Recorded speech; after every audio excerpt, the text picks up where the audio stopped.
नमस्कार मित्रांनो, तुला शिकवीन चांगला धडा. पुढील प्रोमध्ये अधिपती अक्षरं येणार असतात. त्यामुळे आजी आणि चारुहासला खूप टेन्शन येतं. आजी चारुहासला म्हणते, अधिपती आणि अक्षराला तुम्ही काय सांगणार आहे? अधिपती आल्या आल्या भुईला शोधल.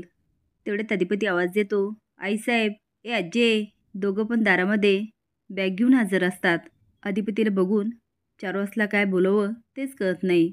पण अक्षराला मात्र पहिलीच भीती वाटत असते आणि ती बाबांकडे बघते. पण अधिपती मात्र खूप आनंदात असतो. आता काय उत्तर द्यायचं याने आजीचा चेहरा पडतो. अधिपती म्हणतो, सगळं घर आलं स्वागताला, पण मेन माणूसच आलं नाही. आईसाहेब कुणीकडे आहे? आणि मोठ्याने आवाज देतो, ओ आईसाहेब.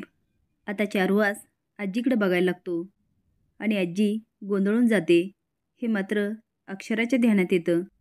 एवढा आवाज देऊन पण भुवनेश्वरी बाहेर येत नाही हे बघून आता अक्षराला पण भीती वाटते.